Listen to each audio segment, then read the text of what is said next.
So hi everyone, I'm Tommy Kokas, Water Resources Engineer with the Bayfield Conservation Authority. And today I'm going to give you a presentation on a significant flood event that happened in late September of last year. So just an outline for the presentation. I'll do a summary of the year in whole of how the weather went, how our flood messages were by month. I'll give a summary and a timeline of the September event, and I'll finish off with some images from our river watch. So we had a relatively calm winter with below seasonal snowfall and warmer than normal temperatures. The only appreciable snowpack came in about late January through February. And this snowpack disappeared in about early March without any incidents, so no issues. The snowmelt produced minor spring flows relative to historical freshets, and the ice thickness on the rivers was low, creating little risk of ice jamming. The summer had relatively normal precipitation and temperatures. However, the fall, we had a significant flooding event, which I'll touch on in this presentation. So in terms of our flood messaging by month, this graph kind of shows how many messages we sent out throughout the year by month. It was a relatively quiet year in terms of messaging. A good number of the messages came in September related to the significant flooding event. We did have some shoreline messages later in the year. However, one thing I did want to point out is that the shoreline messages, we only had 4 this year. In comparison to last year, I believe we had around 11 shoreline messages, and this is a large contributor to the lowering of the lake levels. I believe we're at roughly about half a meter below where we were in 2020, which we did hit some record levels throughout the year. So for the year 2021, we did issue 8 flood outlook messages, 0 flood watches, and 1 flood warning, and then 4 shoreline messages. So going to the September event, starting on the 20th of September, we did notice a significant system coming through. So it was a large and slow moving low pressure system coming from the Gulf of Mexico, bringing with it a lot of warm moisture, which is usually a catalyst for producing significant thunderstorms. The forecasts were calling for about 75 to 100 millimeters of rainfall over a 2-day period. And at this point, we had already had saturated soil conditions in our watershed. So about a week prior, we did see a moderate rain event, no issues, but this does cause a little bit more of a kind of an open eye for us when the conditions are already saturated and we are expecting such a significant amount of rain on the way. So at this point, we were fairly confident that the event was coming during the week.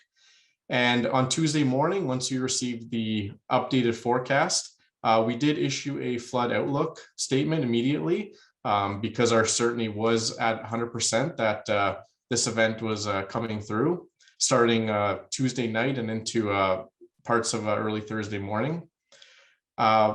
Come Wednesday, we had received about 40 to 60 millimeters of rain within 12 hours, with the potential of 50 to 60 more over the next 12 hours. So definitely a significant amount of rainfall in a short amount of time. At this point, we were very confident that we were expecting more rain on the way that would cause issues. So a flood warning was issued immediately. We skipped a flood watch and went straight to a flood warning because of the certainty of the conditions of the watershed. And starting on Thursday, after there was time for the water to run off and into the Parkhill Dam, Parkhill Dam needed operation, and that was lasted for about 6 days, so quite an extensive period of time where we had staff rotating and continuously monitoring levels at the Parkhill Dam. So this plot shows the incremental precipitation that we received in our entire watershed. So each one of those colors represents one of our stream gauges. So I just want to kind of highlight that this event more or less came in 2 waves. There wasn't a lot of time for levels to drop in between. But the first wave, there was a decent amount of rain. followed with the second wave where the heaviest amount of rains occurred. Now this plot shows the 24 accumulated rain in the watershed. So on the right, you can see highlighted in the red dash box there is our accumulated rain. Some of our stream gauges approached about 120 millimeters. So this is in a 24-hour period. Anywhere from 50 to 120 millimeters is what we received in our watershed, most of them being on the higher amounts. And then I just want to show on the left side as well, in the earlier dates, you can actually see that we received a couple moderate storm events a couple weeks earlier and the week prior. And this definitely does cause more of a concern for us leading into an event such as this, because we know that the soil conditions are already partially saturated. So receiving more rainfall on top of that essentially creates 100% runoff. So it's just something that we do need to consider in times like this. Just a observed rainfall event from Environment Canada. So you can see the rough shape of our watershed here. So what caused us the issues was the kind of like the thin red band in the southern portion. This went right through the Springbank and Parkhill area, which ended up causing us most of our issues. So this is an example of a graph that shows the flow at our Springbank stream gauge, and that is along the bottom axis there. And along the top axis, you can actually see the rainfall that we got. So these next couple graphs are just to show you the response of some of our major water courses. So for example, Springbank here is a fairly quick response, but it's more gradual. It does take time for it to reach its peak. As you can see in the bottom part there, the rainfall that we end up getting later on the 22nd of September, the peak only started occurring around the 24th, in the morning of the 24th. So it does take a large amount of time for the flow to come through the Ausable River and reach our Springbank stream gauge. Whereas if you look at the Parkhill stream gauge, as Ross mentioned too in the previous presentation, it is a very flashy response. So Parkhill Creek watershed is smaller, it's flashier, so it does peak a lot quicker. This one was around the 23rd where it peaked, and it drops moderately quicker than, say, Springbank, which is a larger water course. Now at the Parkhill stream gauge, which is at the inlet, so just upstream of the Parkhill Reservoir, we did hit record levels at the discharge there. So I believe for this event, we are at about close to about 75 meters cubed per second, where the previous record was actually set, and I think it was January of 2018 at just over 60. So a long period of record at this site since 1989, and we are way over our record here for this site. So another interesting to note from this slide is if you look at it every 10 years, so from 89 to 99, then 99 to 2009, etc., you can actually see that we've experienced more intense flows throughout the 10-year increment. So just an interesting note to see there that a lot of people say that we are experiencing more frequent and intense rainfall events, and that's in turn giving us higher flow rates and higher flows through our watershed. So a critical component to our flood forecasting and warning program is our river watch. So this involves multiple staff members going out looking at conditions in the north part of the watershed and the south as well. We do have designated routes in both areas, looking at critical choke points, areas that we know will experience flooding over the roads, or for example, choke points for ice jamming. So all these areas we are monitoring quite frequently throughout event. So these are just some images from our river watch. I think it started on the 24th of September by the time levels got to a point where they're at their peak. So on the top left there, you see Ausable at Crediton Road, where in major flood events, we do start to see flows approaching the bottom of bridges. So definitely some aging infrastructure, but these are extreme flooding events in these cases.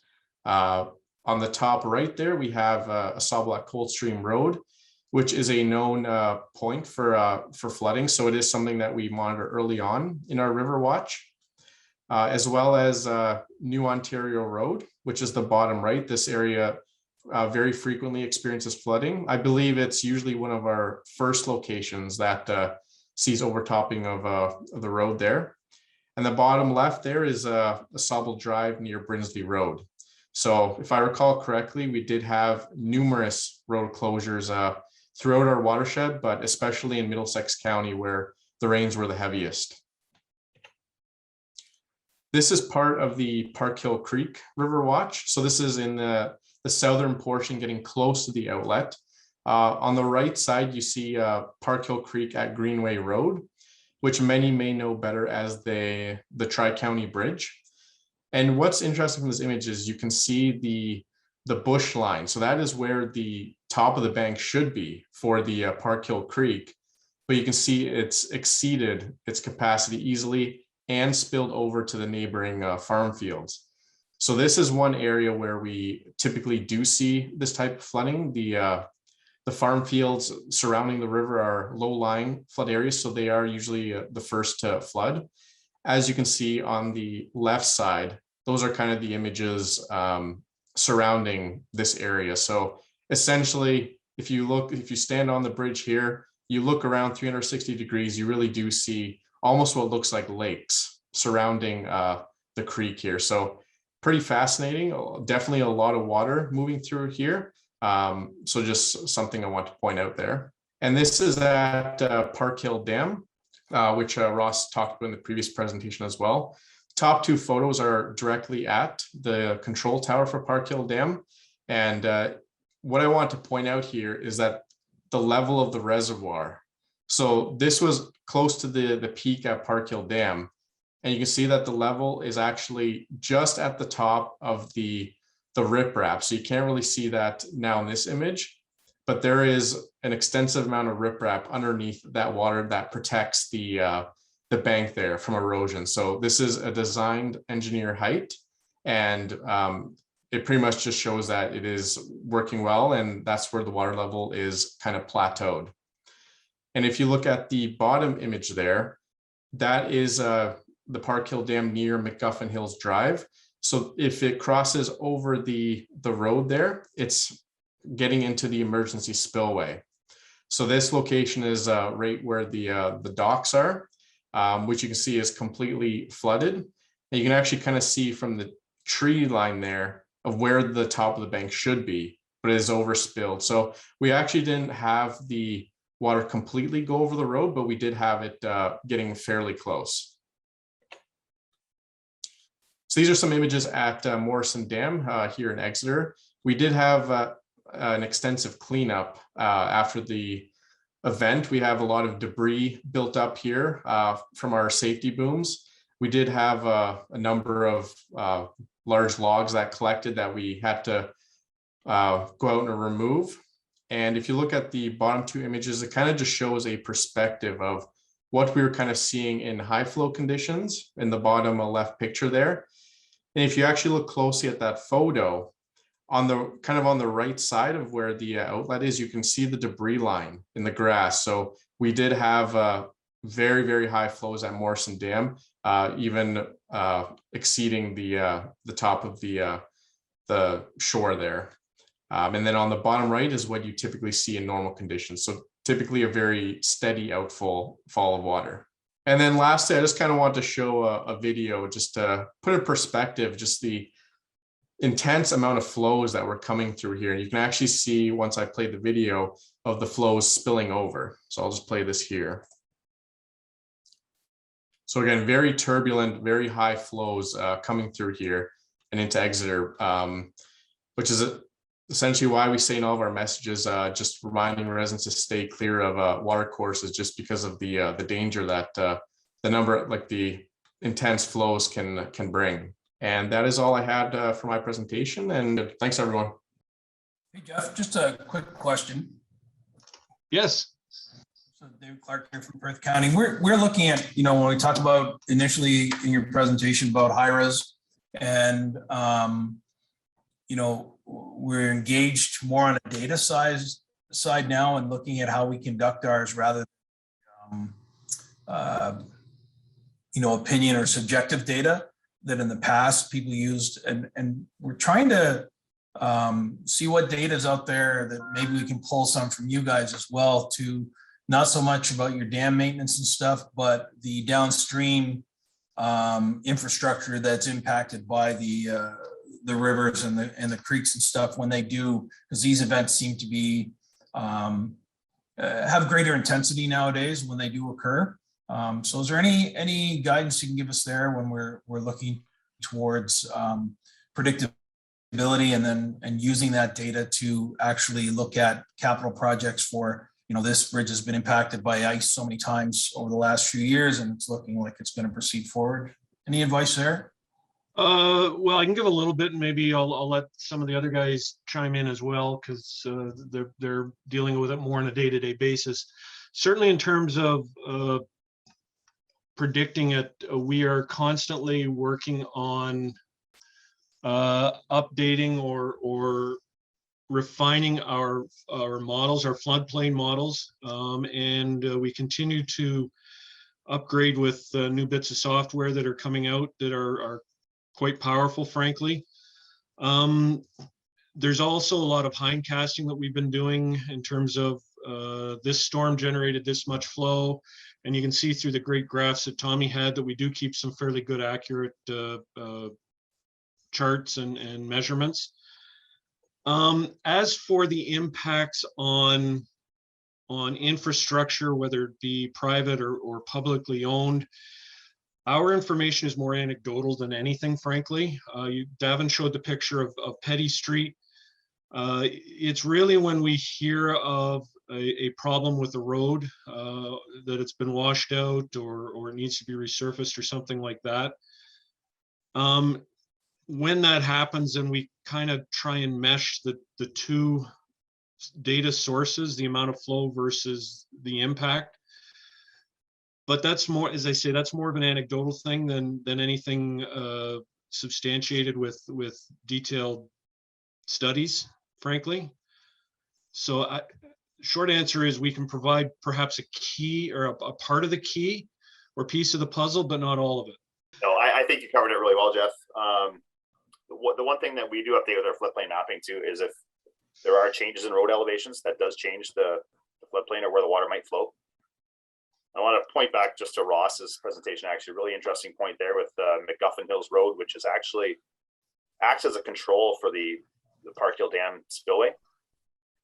For instance, if that were to get changed or resurfaced, that would actually have an impact on the operation of the dam and reservoir itself. So we definitely want to have consideration to changes like that.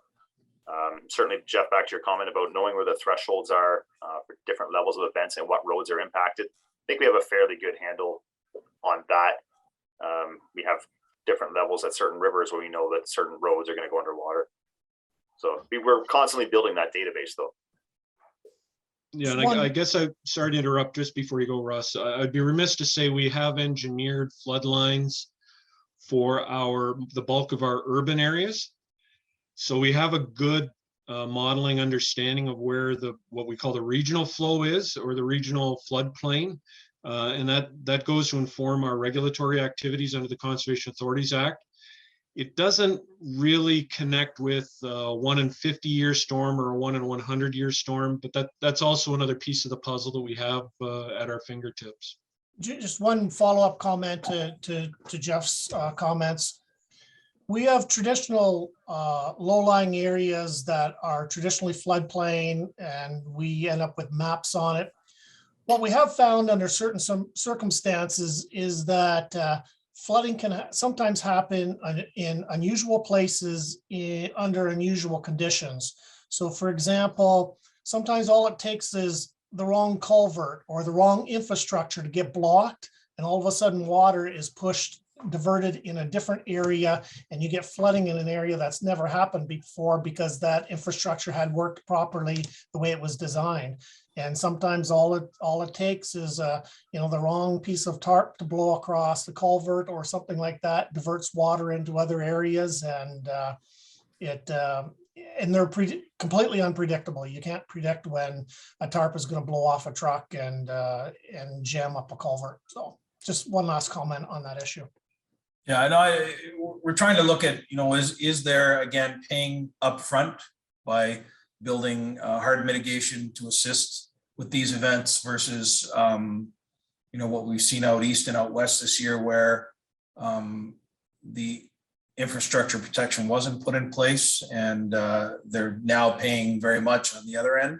So if we can take data, from the conservation authorities, look downstream and see if there's other things we can do. If the same bridge is flooding year after year after year, why do we let the bridge flood? Why don't we do something about it, with that sort of approach? So, but knowing you guys have some of the data that we can tap into is very helpful. Thank you.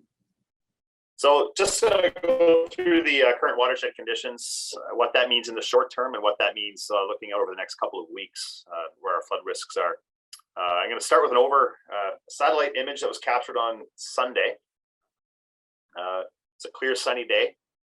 So we're able to see that snow cover is generally about 100% across the watershed. You can see out in Lake Huron a bit where there's some softer, slushier ice with some more anchored shore ice along the shoreline, which is good for protecting that shoreline. But what's happened over the last couple of days is we've had a settling of the snowpack, quite a bit of ripening, and we've had areas where we have no snow cover, particularly along the Lake Huron shoreline. But we did have a couple streamers over the weekend and some significant snow, frankly, since the last event last week, with areas that have lost a lot of their snowpack, got a lot of that back. So where we are right now, and I'm using the snowpack from the March 1st average. I'm just pushing ahead a little bit here. But where we would expect to be typically is 40 to 60 millimeters of water equivalent in the snowpack. Right now we're at 15 to 35. So a little bit less than where we'd expect to be, and considering that it is still February 22nd. Our snow depth is 5 to 15 centimeters. Typically we'd expect 15 to 20 at this time. And it's more interesting. I'll show a picture that shows the gradient across the watershed, because as we get towards Lake Huron, we see significantly less water equivalent and snowpack. The ground conditions right now are generally still frozen. So we do expect that as we lose snowpack in an event like today, or possibly down the road in a week or two, that it's going to be a quick runoff. We lose the snow quick and the water moves quick, runs off into the rivers. Of course, we get a rapid rise in the river levels. Ice conditions is something that we're always looking at as well. And last week was a little different scenario than this week in this current event, is that most of the river ice broke up last week and moved through, a lot of it out into Lake Huron. We had no ice jam issues. The only exception to this right now is that we have sheet ice still in the Port Franks area. The ice itself will have weakened considerably, and we don't see it a very high risk at all for any ice jam issues this spring. Nonetheless, we're still going to be monitoring. We'll watch the breakup and we'll watch the ice move, and we can pick up the trace through our river watch, but also through our gauges. So this image really does show a good little overview, and I'm going to try to, if you can see the cursor, I'm in Goddard thereabouts, and we're generally in this loop area. And Tommy had drawn a little watershed outline earlier on a similar map. And you can see that's where we are. What that shows is we have a real gradient. North of Grand Bend along the shoreline, we don't have much snow at all. We're looking at water equivalent here, generally between 0 and 25 millimeters. And as you get to the headwater areas of the Ausable River and the headwater areas of the Bayfield River, we have a little bit more, 35, 40 millimeters potentially up at the top end of the watershed. But generally, we're looking at about 20 millimeters of snow water equivalent on average. It's not often we provide this flood emergency presentation and have to issue a message at the same time. But we did find ourselves in a unique situation this morning where we did, in fact, put a watershed condition statement out. And while we're not expecting anything major insofar as flooding, we're just pointing out that because we do have a rainfall of about 10 millimeters, we're going to have some warmer temperatures, which so far are lagging. We haven't had the temperatures to where we expected them to be at this point already. So we're a little bit behind there. We're also a little bit behind in the precipitation. But by looking at the radar, there seems to be a blob or a little bit more rain, some heavier rains coming through here in the next little bit. So far, we have about 3 millimeters to 4 millimeters across the watershed on a general average. It was estimated that we're going to miss most of the rain anyways, but sometimes the track of these weather systems can change. It can shift north, it can shift south, and that changes everything. Where we expect 10 millimeters, you can have a 25 millimeter event pretty quick, or you may get not much at all. Looking at the snowpack, we figure we're going to lose most of it today with the temperatures and the rain. I'm a little less confident of that at this point right now, but we are going to lose much of it. We're not expecting any major flooding. We're looking at levels similar to last week, but I expect they're going to be less than what we saw last week, especially in some of the smaller water courses. Levels are still high in some of the bigger water courses, so this will add on to the water that's in those systems already. Again, minor flooding. If they do exceed bank full, it's going to be the traditional low-lying floodplain areas. And they will peak later this week and remain high into the weekend for sure. So if anything changes, as with any message that we put out, we will follow up with another updated message. If we see conditions change or worsen, we would maybe issue a watch or go right to a warning. But for now, this condition statement is going to stay in place until this Friday. We look a little more long range. Once we get through this warm up today and the rain we're expecting later today, we're going to see a really quick cool down. That will freeze things up a little bit. That'll slow any runoff that may be moving across the landscape. And we're going to have colder than normal temperatures for the 7-day forecast period. So not much is going to happen. The good news is we look at the precipitation amounts. We're not getting much snow in this period as well. So fairly calm and mild. And then if I look to the day 8 to day 14 in the 2 week, we do get a bit of a warm up. But the good news is that we don't and won't at this point have a lot of snow on the ground. And right now we're not seeing much for precipitation. Mind you, past 7 days, this can all change. But right now it's looking like a perfect situation where we get a nice slow warm up and a nice slow melt with a minimal amount of runoff compared to some freshets. Again, this can all change. We had a little cool down at the end of the 14 day where they're talking about 10 centimeters. I don't have a lot of faith in that right now, but it's out there. Now we can be confident to the 5-7 day period, but there's going to be a cool down and it looks like a warm up after that. This is a 5 day. So the province, the Ministry of Natural Resources provides this update to the conservation authorities and its partners every morning. And then again, after lunch of each day. And it's a 1, 2, 3, 4, 5 day lookout. And I'm looking at a 5 day right now.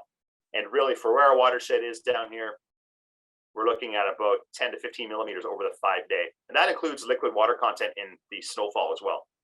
So in this case, it's not all just rain. We are looking at about 10 millimeters of rain in this event that we're going to see today. We look at a flood outlook over the next week or so. I'd say for riverine flooding, we are at low to moderate risk. I'm going to even bump that a little bit lower based on how this is shaping up today so far. Again, subject to change. Ice jam, low risk. We don't have a lot of ice left in the river system, and what we do have is fairly thin and weak. Lake flooding, no issues right now with high lake levels or any strong winds coming on shore. We will get a brief period of northwest winds tomorrow, but it won't be enough to push much water in. Looking more long range in the following week, based on those conditions we saw with a lot of sun, cold, and then warm temperatures, but not much precipitation. I'm going to say low risk for riverine flooding. There'll be low to no risk for ice jams, and low risk at this point for any lake-induced flooding. Hopefully, we're going to end up with a fairly mild, non-eventful freshet this year. Talking about lake levels real quick, I'm just going to hit on something here. We did talk last year in our presentation about lake levels and the impacts on the shoreline. I just want to point out that where we are right now at about 176.6 meters, we've come down quite a bit from where we were in 2020, 2021, where we've had some really high, those were high water years in Lake Huron. We're coming back down towards the long-term average. I do want to point out the bottom right, though, I do have a little green box that says record low.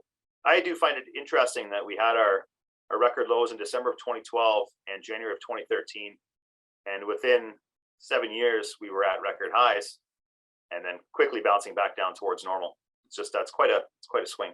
Looking at the forecast of where we expect to be over the next 6 months, so looking into June, July of the summer, We're expecting to see things around 176.75. That's a really good drop. That's compared to where we were last summer, it's 35 centimeters lower. And we're going to be about 90 centimeters below where we were at one point. So that's a pretty significant drop in 2 years. It's about a meter. And there is some possibility suggesting that we could, if we have a dry spring, how things play out, we may end up getting closer to the long-term average. That's it for the outlook. I think it's good news. We'll get through today and tomorrow and see where things shape up over the next couple of weeks, but it does look promising. So if there are any questions on that part, I'll take questions in the general questions. Thanks, Davin. Were there any other questions? I guess I'll say the same thing Davin did multiple times there. The forecast is subject to change, and a good example actually occurred today when we came in at, I don't know what it was, 7:30 or so, and saw one forecast, and then Davin came up to me shaking his head a couple hours later saying the forecast had completely changed again. So we are watching it. And so with that, if there's any other questions with regards to any of the content we saw today, please feel free to speak up, or if you're more comfortable, just type something in the chat. If not, what I will, I'm lucky, and the ABCA is lucky, and our watershed municipalities are very lucky to have these three gentlemen here doing this for us. By all means, avail yourself of calling them and asking any questions you might have or that come to you after the fact. We're more than happy to answer the questions that you have. I think what we can do is thank everyone for your time. These are important meetings to keep in touch, to put names and agencies together along with our faces and so forth. So thank you for attending again today. And again, please feel free to contact any of us at the authority. If you contact me, I'll likely delegate it to one of the other smarter men on the phone there or on the screen. So be prepared for that. Unless there's something now, we'll thank you for your time and say have a good rest of your day. Thanks a lot, everyone. Okay, thank you. Thanks, everyone.